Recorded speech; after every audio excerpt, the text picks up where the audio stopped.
உஸ்மான் ரலியல்லாஹு தஆலா அவங்க உள்ளே போகிறாங்க. இங்கே மக்கா ஹுதைபியாவிலேருந்து மக்காவுடைய எல்லைக்கு உள்ளே போய் அங்கே போய் தலைவர்களை சந்தித்து பேசுகிறாங்க. பேசும்போது இந்த மாதிரி நாங்கள் உம்ராவுக்கு தான் வந்திருக்கிறோம், விட்டுருங்க, உம்ரா செஞ்சுட்டு போயிடுவோம் அப்படி இப்படின்னு பேச்சுவார்த்தைகள் அதிகமாக உஸ்மானை என்ன செஞ்சிடறாங்க, ஒரு இடத்துல அடைச்சி வச்சுறாங்க, விட மாட்டேங்கிறான். உஸ்மான் ரலியல்லாஹு தஆலா அவங்க ஒரு இடத்துல அங்கே அடைச்சிட்டாங்க. இப்போ இங்கே ஹுதைபியாவில் இருந்த சஹாபாக்கள் இல்லையே 1400 பேர், அவங்களுக்குள்ள பதட்டம். என்னடா போன உஸ்மான் திரும்பி வரலையே, போன உஸ்மானை இன்னும் காணும், என்னாச்சு திரும்பி வரல அப்படின்னோடனே இங்கே அதுக்குள்ள பதட்டங்கள் அதிகமாக செய்தி வருது. என்ன, உஸ்மானை ஷஹீதாக்கிட்டாங்க, உஸ்மான் ரலியல்லாஹு தஆலா கொலை பண்ணிட்டாங்க அப்படின்னு செய்தி வருது. சஹாபாக்கள் ஏற்கனவே நம்மளை உம்ராக்கு விடல அப்படின்ற அந்த கோவத்தில் இப்போ இன்னும் தூதுவராக அனுப்பின ஆள் மேலே போய் கை வச்சுட்டாங்களே அப்படின்னு சஹாபாக்கள்லாம் கடுமையான கோவத்தில் ஆயிட்டாங்க.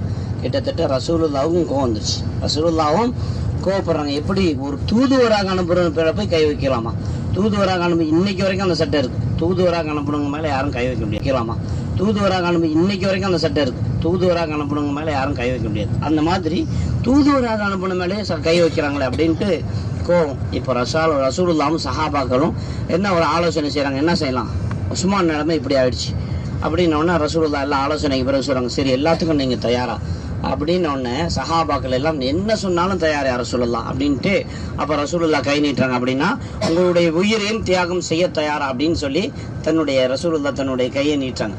அப்போது சஹாபாக்கள் எல்லாம் ரசூலுல்லாஹ்வுடைய கைகளுக்கு மேலே கை வைக்கிறாங்க, நாங்கள் எங்களுடைய உயிரையும் தியாகம் செய்ய தயார், நேராக இங்கேருந்து போவோம், உம்ரா செய்ய போவோம், அப்படி நடுவில் தடை செஞ்சால் எதற்கும் துணிஞ்சிட்டோம், எதற்கும் தயார், எங்களுடைய உயிரையும் தியாகம் செய்ய தயார், ஷஹீதாக அல்லாஹ்வுடைய பாதையில் ஷஹீதாகவும் தயார்.